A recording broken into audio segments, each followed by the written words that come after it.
E não mais ensinará cada um ao seu próximo, nem cada um ao seu irmão, dizendo: conhece o Senhor, porque todos me reconhecerão, desde o menor deles até o maior.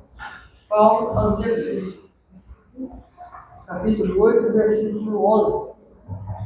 Quando o homem gravar na própria alma os parágrafos divinos do nosso Testament, o companheiro não repreenderá o companheiro, o irmão não denunciará outro irmão, o cárcere cerrará suas portas, os tribunais quedarão em silêncio, canhões serão convertidos em arados, homens de armas volverão a cemitério do solo, o ódio será expulso do mundo.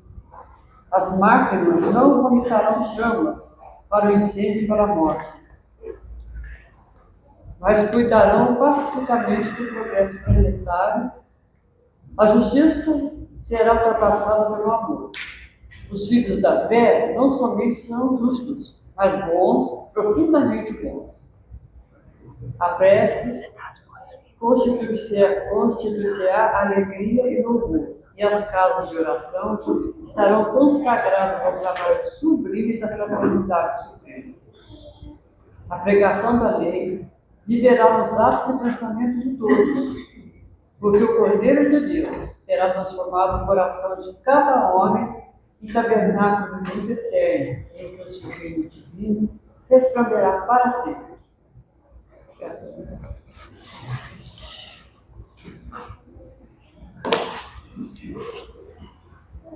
Vamos então, nesse momento, nos nossos pensamentos, entre a visão de Jesus Cristo, e agradecer a Ele pela oportunidade de estarmos aqui mais uma vez, nessa data especial, comemorando o aniversário da nossa querida paz. Obrigado, Senhor, por nos permitir a nossa chegada. A vossa luz, o vosso amor, a vossa paz esteja com todos que estamos contigo. Sim. Obrigado, Senhor. Proteja e inclua o nosso companheiro que vai fazer a palestra de noite. Que ele possa passar o melhor dos seus conhecimentos, Senhor. Possamos sair um pouco melhor do que quando chegamos. Obrigado, Pai. Obrigado, Jesus. Obrigado aos amigos espirituais que dirigem essa casa. Em seu nome, Deus, Pai, de Jesus Cristo. Pedimos permissão para viver a nossa reunião. Muita paz e muita luz para nós. O Eduardo vai conversar com a gente, viu?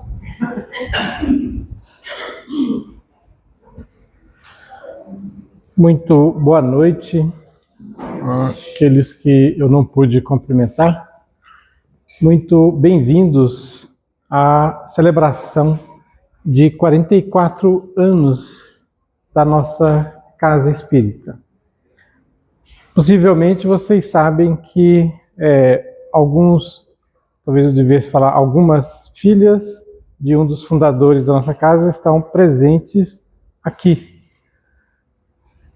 Se nós ainda temos dificuldade na condução em nossos dias da nossa casa, fica aqui o nosso preito de respeito e de gratidão por aqueles que começaram a tarefa. Conversava com Marlene há um pouco mais que 44 anos, mas formalmente 44 anos de existência aqui do Centro Espírita Seara de Luz. O tema que Marcos Demário faria era esse. Eu aceitei fazer o mesmo tema. Ele certamente faria melhor, mas teve uma virose e se viu impossibilitado de se deslocar à nossa cidade. Então, nossos pensamentos para que ele se recupere rapidamente aí da questão que o aflige. Nosso tema, ele foi explorado em torno de um capítulo desse livro, SOS Família. Fica aqui a nossa lembrança aí como seara de luz. Falamos, dos 44 anos de existência. Nosso tema é em torno da educação. E quando eu refletia sobre a abordagem, é evidente que o que nós fazemos aqui é educação. É educação de almas. Porque se hoje nós estamos como estamos, nem muito perturbados, nem muito desvariados, é porque estamos aqui. É porque estamos em luta conosco mesmo, aprendendo uns com os outros. Eu, recentemente, atendendo alguém que veio até nós em busca de socorro, eu narrei a história da fundação da obra social, que é aqui do nosso lado. E quando eu estava descrevendo o que seu Geraldinho Godoy fazia, eu me dei conta e falei com a pessoa. Algumas pessoas trazem no coração uma generosidade que não é simples de entender. Ainda que sejam pessoas muito simples, é difícil compreender o quanto se dedicavam à tarefa de atendimento, de apoio, e nós, de alguma forma, herdamos desses pioneiros esse espírito, ainda que estivéssemos um tanto ou quanto distantes da realidade que eles traziam. A nossa homenagem. Muito bem. Essa pessoa, essa médica, já me referi a ela aqui e ali, Elizabeth Kubler-Ross. Ela foi psiquiatra. E a história dela, a meu ver, é um desses exemplos que a gente precisa refletir. Era o fim da Segunda Guerra Mundial e ela havia conhecido um americano que estava na Europa e ela também terminava a sua graduação em medicina na Suíça. Eles se apaixonaram e se casaram. E ela, depois de algum tempo, ele retornou aos Estados Unidos e ela foi junto. E ela estava no período em que a residência médica se fazia necessária.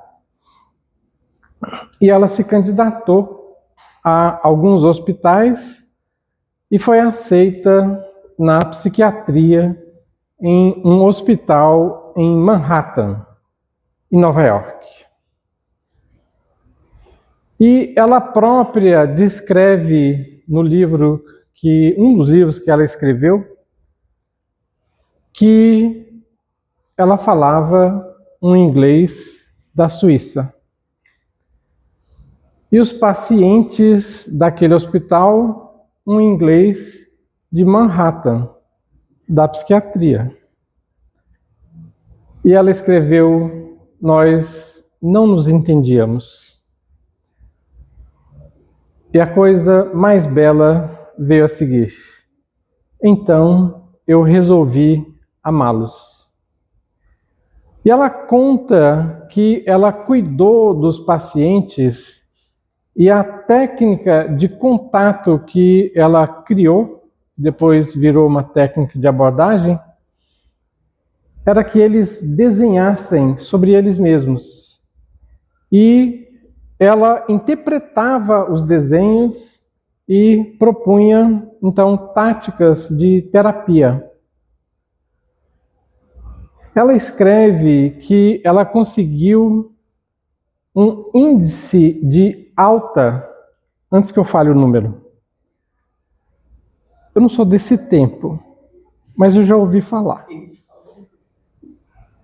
que pacientes da psiquiatria ficavam ali para sempre, não recebiam alta.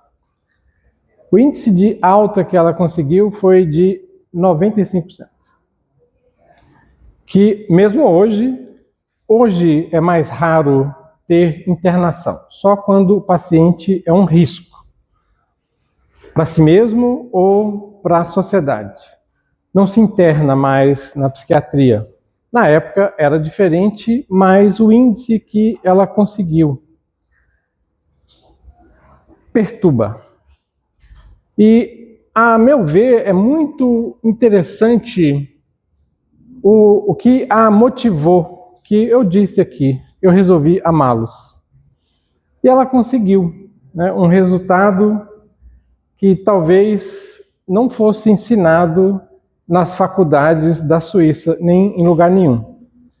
Ela amava o que ela fazia. Ela resolveu amar os pacientes a que ela se dedicou. E por isso, essa expressão, uma pessoa significativa, que é aquela pessoa que te marca, aquela pessoa que faz você pensar de um modo diferente. A pessoa que você não se esquece da influência que ela te trouxe.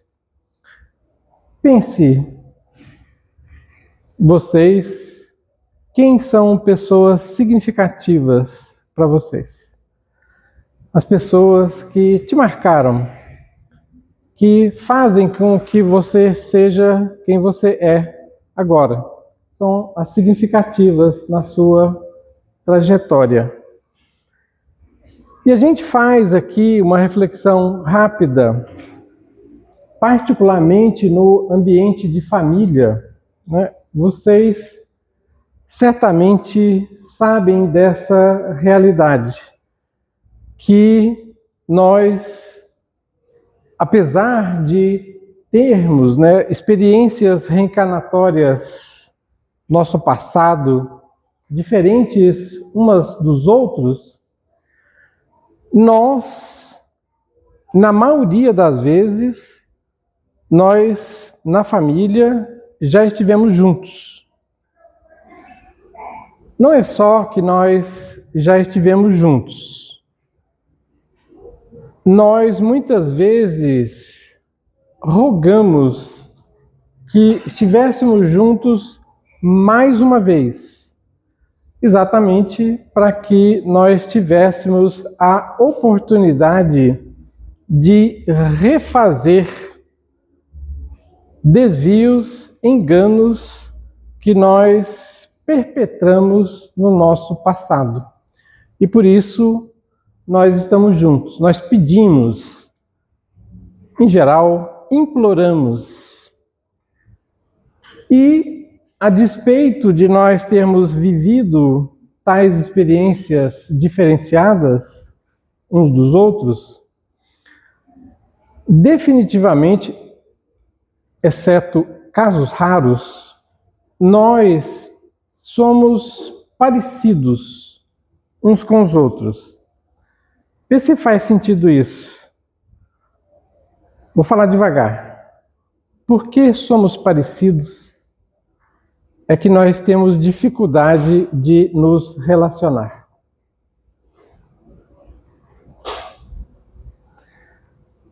Vou falar a mesma coisa de outro jeito. Nós temos dificuldade em nos relacionarmos conosco mesmo. Nós não aceitamos como somos. E temos, em função também desse passado, nós temos experiências familiares nem sempre as melhores. Mas com toda certeza, nós não estamos com aqueles com quem merecemos estar, mas estamos com aqueles com quem precisamos. Por conta desses episódios de reparo que nós precisamos. E certamente também, né? Assim, aqui é quase, não é exatamente a mesma frase, né? Mas André Luiz, ou melhor, Manassés, que é um personagem do livro Missionários da Luz, em alguns capítulos, quando André Luiz aborda a reencarnação de Segismundo, outro personagem, Manassés diz a André Luiz: na Terra, cada espírito recebe o corpo que precisa. As dificuldades físicas que você tem, você recebeu em função das necessidades que o seu espírito trazia. E tá aí, né? Nós pedimos, melhor, imploramos a família que nós temos. E ainda a família. Comentamos, né? Assim, nós não estamos aqui sofrendo. Nós estamos juntos, inclusive com a sogra, refazendo, né? Aqui eu usei o termo refundindo, mas é remodelando o modo de relacionamento de modo a que você supere as dificuldades que você criou. Vou falar de novo devagar. Não precisa sofrer a relação. Você cria a sua situação de sofrimento ou não. Você pode sim transformar aquela relação difícil que você plantou em uma boa relação. Amando. Foi a solução que Kübler-Ross utilizou. Amar não é tão somente gesto de ternura, mas é você cuidar do outro, da outra, com atenção. Amar, na proposta de Jesus, eu digo sempre, é sinônimo de servir, apoiar, permitir o crescimento do outro, do parceiro, da parceira. E certamente, né, assim, Joana, nesse capítulo, fala sobre o significado do período infantil. Bem brevemente, alguns autores dividem a existência humana em períodos de 7 anos.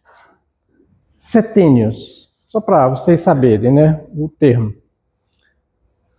E a primeira infância vai, então, até os 6, 7 anos, para ter uma referência. E mais ou menos nesse período, a gente vai falar daqui a pouquinho, né? Acontece esse fenômeno aqui, poda neural. Só o nome, né? Assim, só para a gente saber o que é isso. O que é poda mesmo? Aos agricultores aí. Isso, né? Lili fez o gesto ali. Você corta, você tira alguns galhos, você poda, você remove. A poda neural acontece, como eu disse ali, pelos 6, 7 anos, e ela provoca um fenômeno. Poucos de nós nos recordamos do que aconteceu até os 5 anos. Poucos. Quando recorda, é uma memória fugaz, assim, uma coisa assim vaga. É porque esse conteúdo foi podado, foi tirado neuronalmente. Pode ser engraçado isso. Como espírito, você nunca perde a experiência.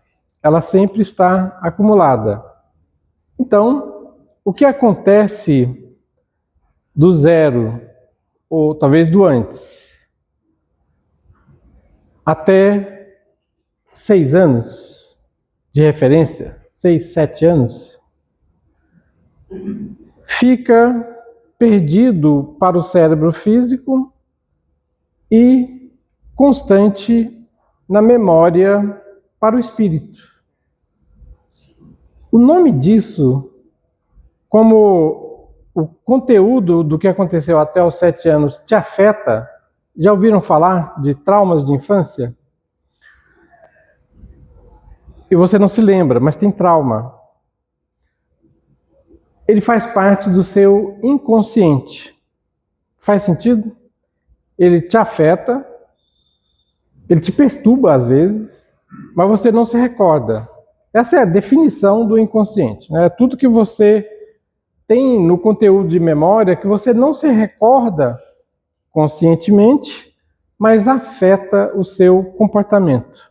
É a definição, né, de inconsciente.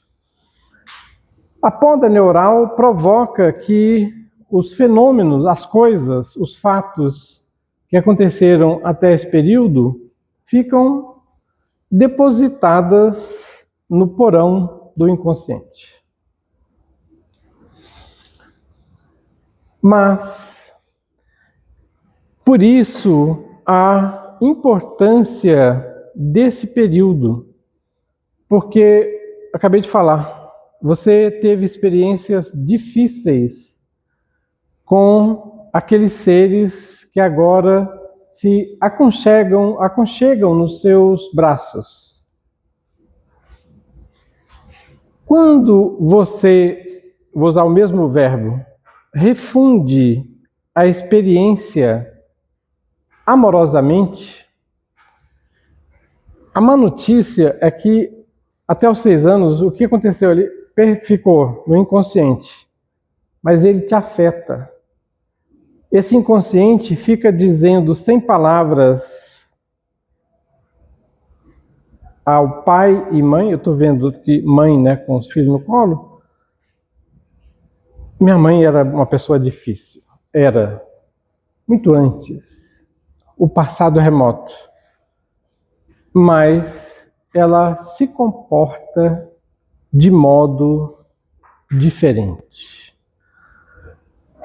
Vou dizer de outro jeito, você muda o relacionamento baseado também nas experiências da infância, particularmente porque afetou o seu inconsciente.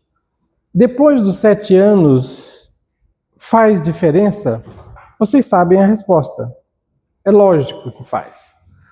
Se a experiência não foi boa até os 7 anos, é tempo todo dia de recomeçar e semear novamente essa mesma semente.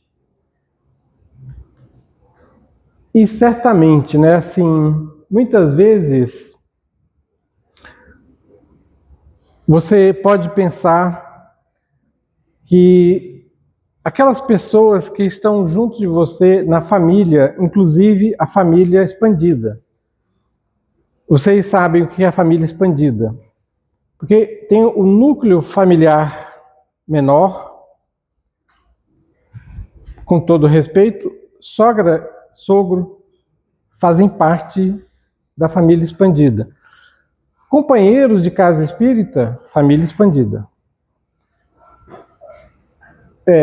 Companheiros de jornada de trabalho, família estendida. Porque você não está junto, por acaso, dessas pessoas. Quando você, estando junto dessas pessoas, nem sempre elas representam o que você esperava. Isso gera aquilo ali, frustrações.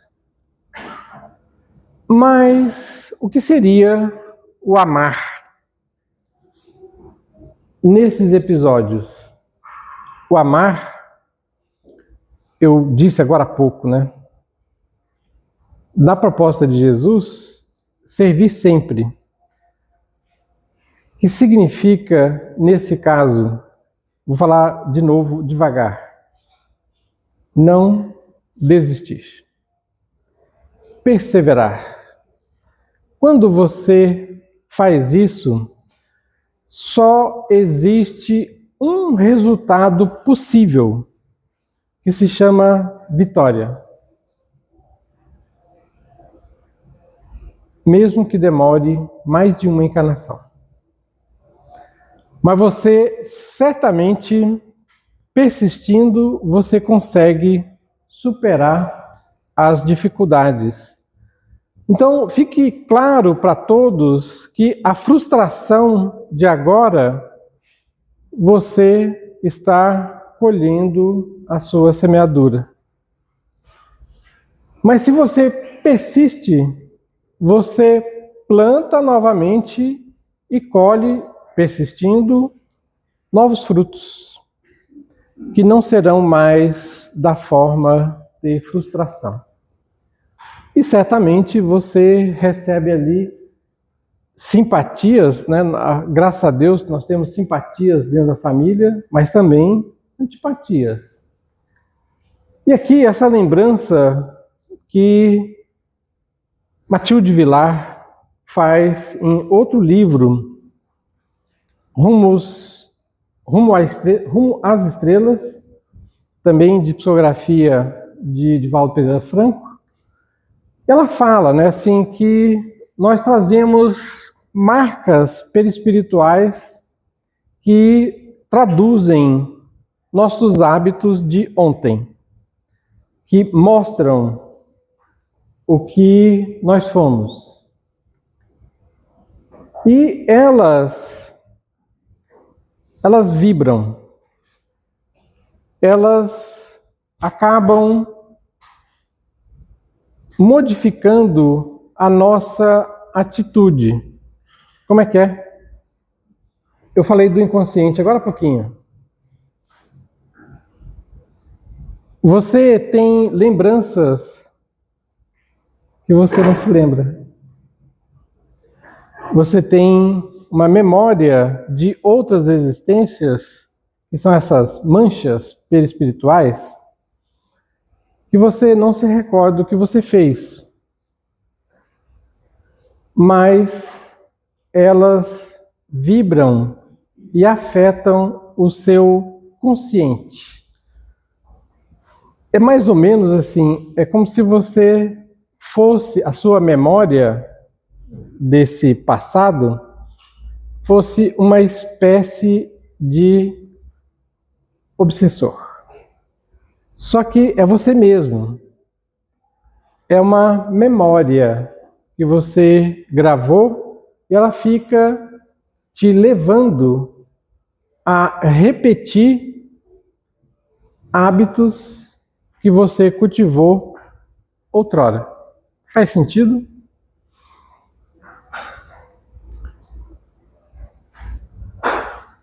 O esforço para você domar as más inclinações é exatamente isso. Porque as más inclinações você trouxe com você. Então, esse esforço, nós estamos matriculados todos. Porque quem é esse que se orgulha tanto assim do passado?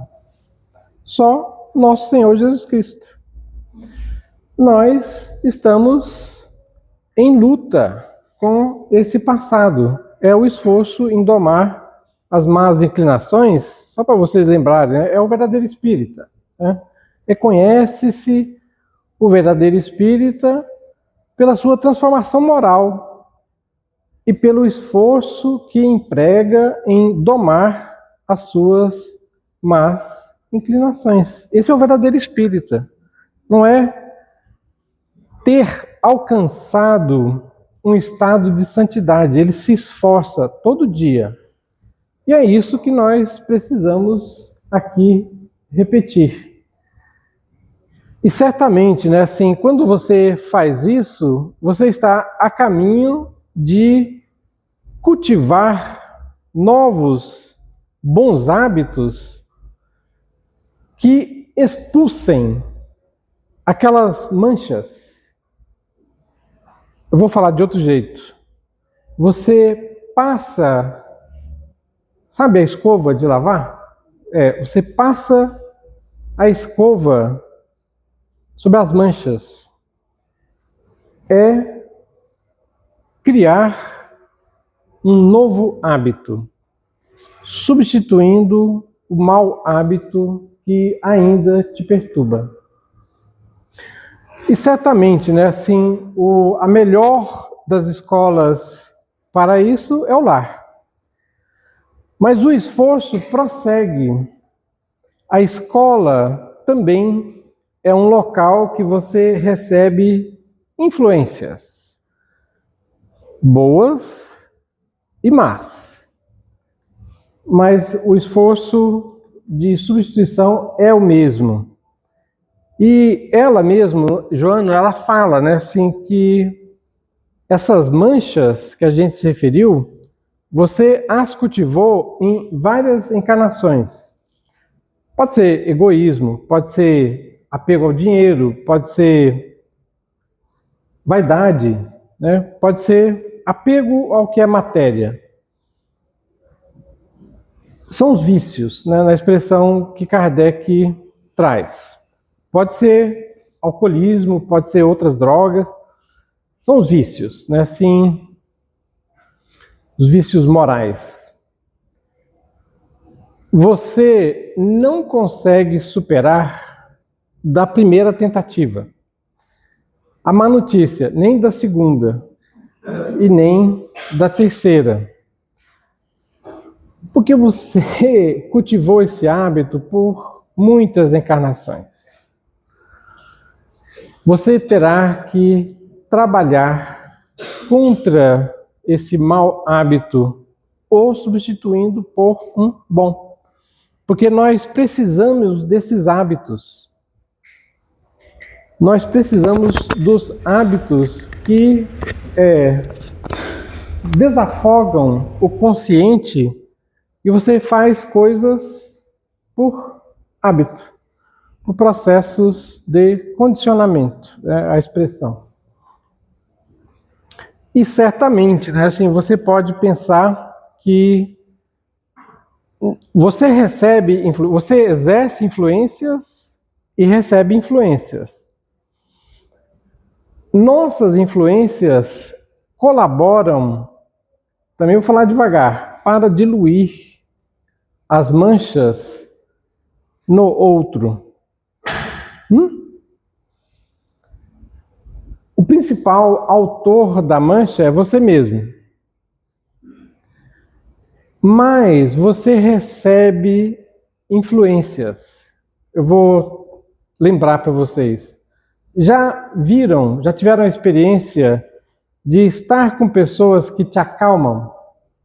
Já? Ou que te enervam? Ia ser mais comum, né? Principalmente se refere àquele time. Te enerva, né? Assim, são influências. São influências.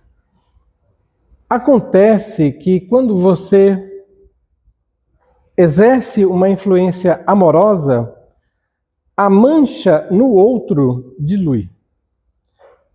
Ele ela, conseguem superar melhor a mancha que ele permitiu ficasse no perispírito. Na introdução, ou melhor, no primeiro capítulo do livro Renúncia, de Emmanuel, Emmanuel narra o diálogo entre Pólux e Alcione. E ele pergunta: você reencarnaria novamente? E ela não responde: quem sabe? Se você reencarnasse, eu tenho certeza que eu conseguiria vencer.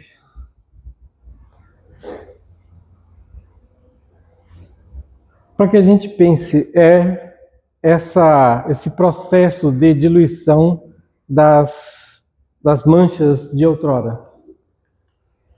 E certamente, né, assim, nós temos propostas boas nas escolas atuais, né, assim, mais uma vez, eu não sou desse tempo, mas eu ouvi falar de palmatória. Eu tenho quase certeza que vocês nem sabem o que é isso, né? Palmatória, né? Um método de castigo físico. Teve. É proibido. Não pode. E aqui Joana de Ângeles, né, então apresenta que é no lar que se devem fundamentar esses aspectos ligados à educação da alma. Mas não tem dúvida, assim, que a escola representa também um papel de continuidade desse processo de influenciação. E certamente, né, assim, a escola, a própria casa espírita ou templo religioso proporciona também esse convívio, né, saudável entre amigos e, quiçá, mestres igualmente saudáveis. E a lembrança de Pestalozzi. Eu trouxe uma foto. Me ajudem. O que vocês estão vendo? É uma representação de Pestalozzi. O que vocês estão vendo bem tranquilamente? Não tem certo e errado. Podem falar.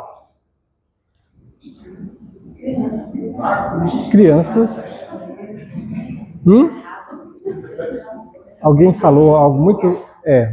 tem uma criança agarrada ao pescoço. Mas tem um aqui, tem vários, todos em torno de Pestalozzi. Pestalozzi foi conhecido, né, a pedagogia do amor. Isso foi, vocês bem sabem, né, Kardec, ou melhor, Hippolyte Léon Denisard Rivel estudou com Pestalozzi. Ele, nessa época, Kardec é de 1804, só para a gente lembrar. Nessa época, a pedagogia do castigo imperava.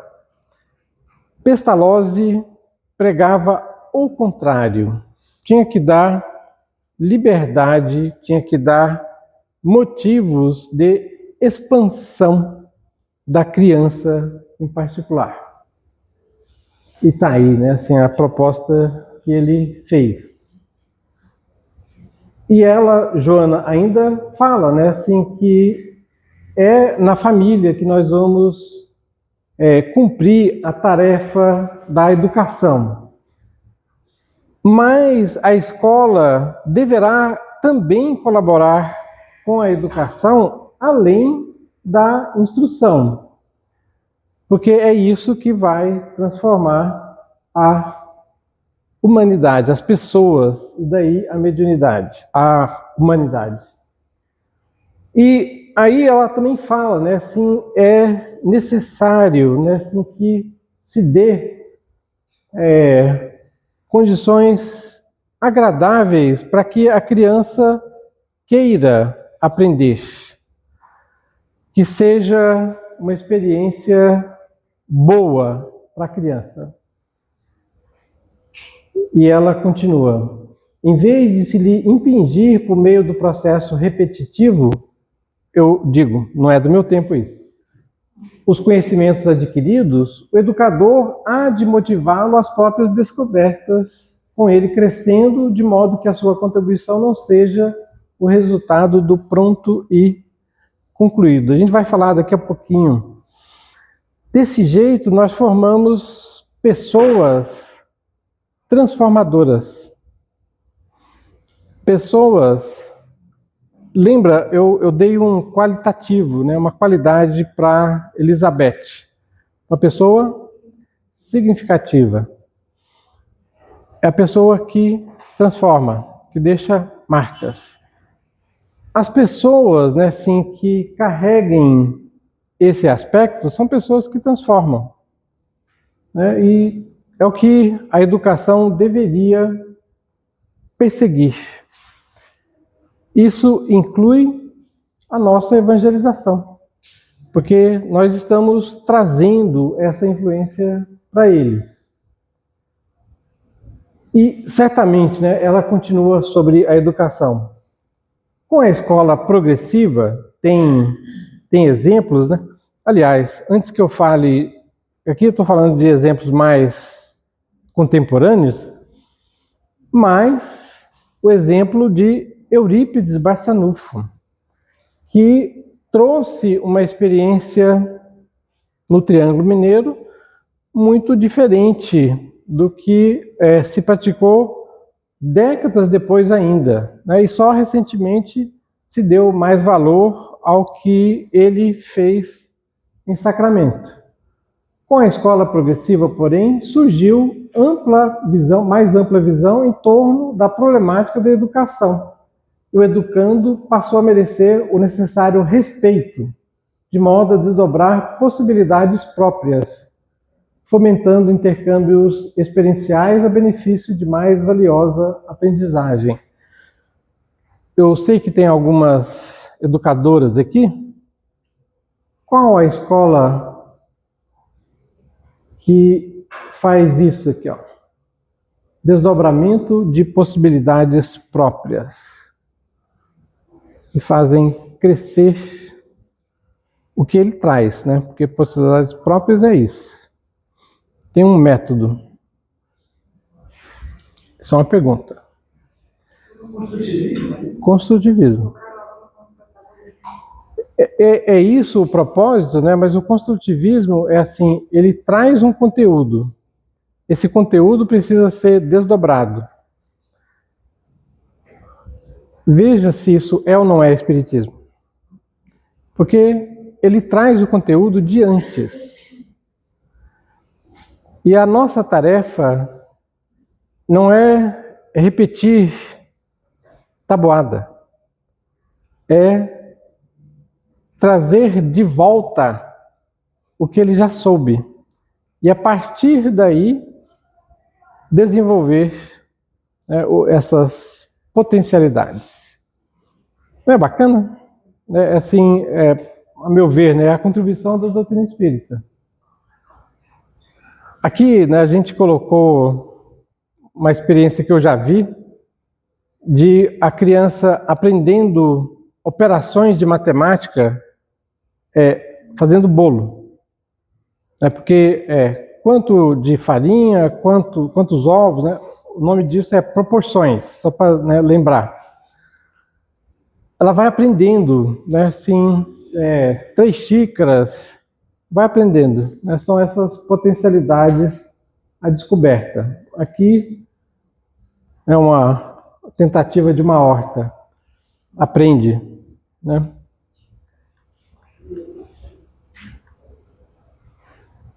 E certamente, né, assim, mais recentemente, né, a gente tem visto escolas trabalhando o lado emocional, inteligência emocional. Tem uma educação, né, para isso, e eu tenho que dizer, nós ainda estamos aprendendo sobre isso. Um dos exemplos, controle da raiva. E eu vi experiências, né, sobre isso. Aqui a gente conta duas, né? Assim, se a criança está no acesso de raiva, ensiná-la a, engraçadamente, respirar. Respira fundo. Calma, respira. Respira de novo. Conta até 10. Quando você induz a criança a isso, ela segura o acesso de raiva. E consegue não descontar as frustrações no coleguinha. Né? Isso sozinho já é uma coisa, porque você está ensinando a ele empatia. Faz sentido? Porque você gosta quando te chutam a canela? Quem gosta está doente. Mas a criança, muitas vezes, por conta do período que ela vive, ela tem essas reações. Né? O controle da raiva é um dos exemplos. Está aí, né? Empatia, tolerância. A tolerância, ela é relevante também porque a criança é espírito adulto e o espírito pensa de modo diferente. Tolerar significa essencialmente aceitar que as outras pessoas pensem de modo diferente. Eu posso ter religiões diferentes e eu aceito. Então, é um modo de pensar, né, diferente e eu aceito que isso possa acontecer. E certamente, né, gentileza, paciência se treina. Né? Você aprende a ver o valor da gentileza. Aliás, né, assim, uma frase maravilhosa de Meimei, que eu vou repetir aqui para vocês. O primeiro degrau ela fala desse jeito: na ascensão ao paraíso, chama-se gentileza no templo doméstico. Eu vou repetir. O primeiro degrau na ascensão ao paraíso chama-se gentileza no templo doméstico. Gentileza, você pode exercitar todo dia. Não pode? Posso fazer uma pergunta bem ruim? Qual foi a última vez que você exerceu um gesto de gentileza genuíno em casa? E sabe por que isso é difícil? Lembra? Você tem aqueles que você precisa em casa. Capturaram? Façam o exercício hoje. Não pode ser amanhã, tem que ser hoje. É o primeiro degrau. E certamente paciência, porque nós precisamos de paciência nós mesmos. E muito relevante, né, assim, porque essas questões, né, assim, elas precisam também ser ensinadas nas escolas. Os pais, eles sobrecarregam seus filhos com questões que são deles.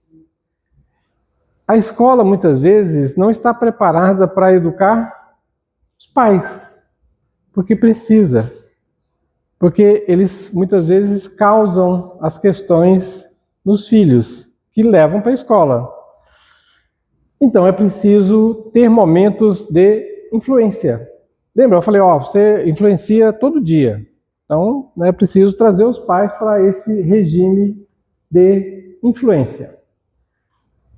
E, certamente, né, assim, a doutrina espírita, ela traz certas chaves que explicam e nos capacitam para melhor abordar a questão da educação. Eu falei agora há pouco, né, no nosso início, 44 anos de existência aqui dessa casa espírita. Nós já aprendemos bastante. Nós somos os mesmos de décadas atrás? Não, não somos. A gente reflete mais, a gente faz menos bobagens, a gente melhorou.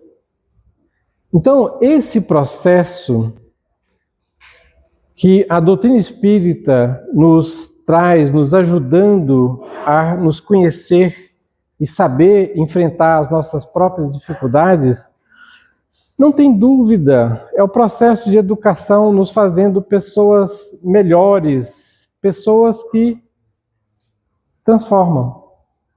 Faz sentido? Nós já somos significativos para alguns, porque como nós somos próximos uns dos outros na família, nós sempre estamos dando as mãos àqueles que estão à nossa retaguarda e nos apoiando a quem está na nossa vanguarda, à nossa frente. E certamente, né, assim, muitas vezes vai acontecer isso aqui, que é assim, eu ensinei o melhor que eu pude, mas não funcionou. Quando isso acontece, lembra, eu falei assim, nós trazemos frustrações. Eu falei assim, bem rapidinho.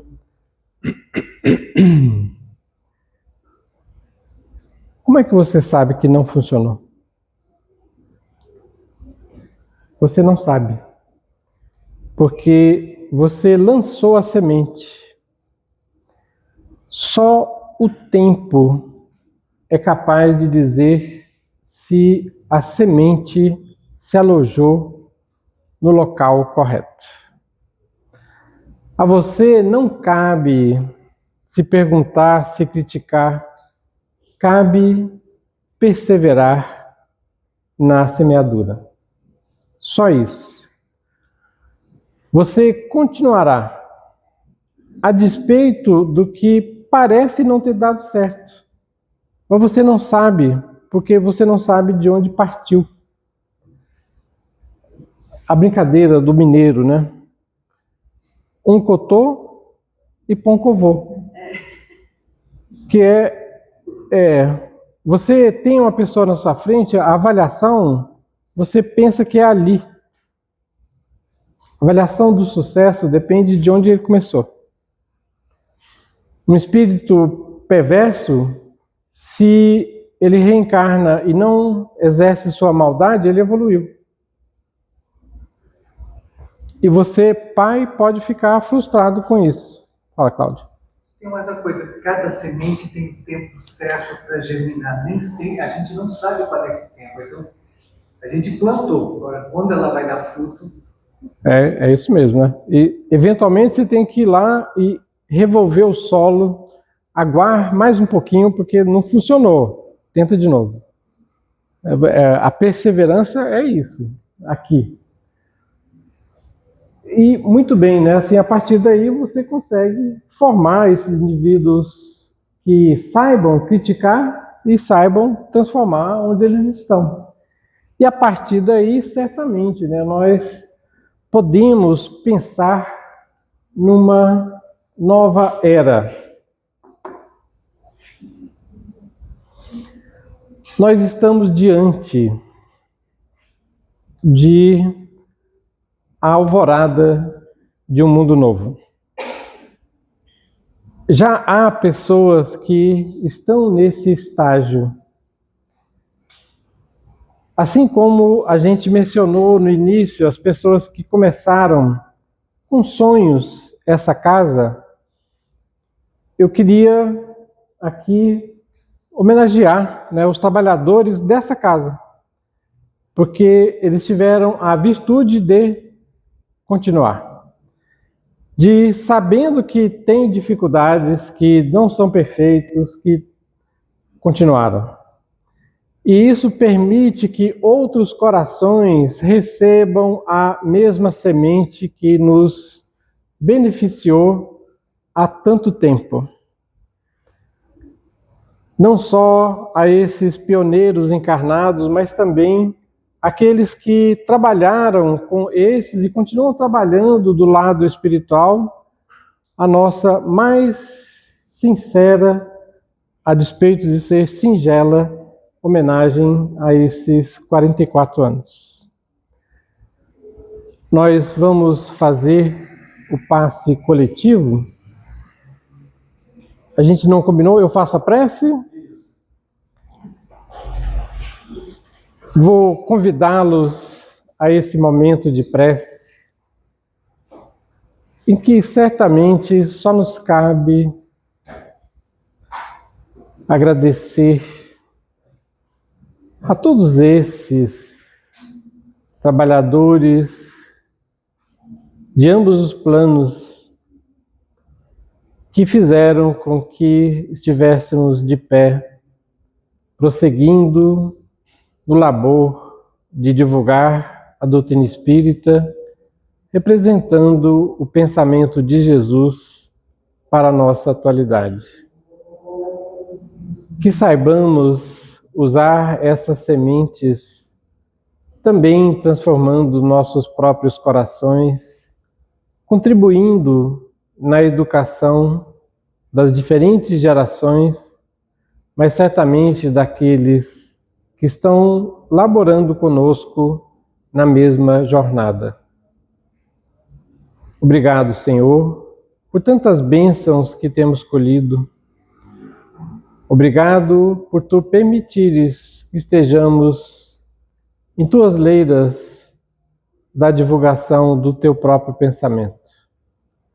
Permite, Senhor, que saibamos perseverar nesse trabalho de libertação, de educação, sonhando sempre com um mundo melhor, mas sabendo que ele é trabalhado no solo dos nossos próprios corações. Obrigado mais uma vez pelo ambiente que desfrutamos e permite, Senhor, que prossigamos juntos a jornada que Tu nos ofertas. Fica conosco agora e sempre. Nós, além de agradecer a todos, nós vamos ter a nossa comemoração pelos 44 anos. Vamos estar juntos, se Deus permitir. Obrigado. E a água fungicada está ali. Ah, tá aí. Obrigado, pessoal.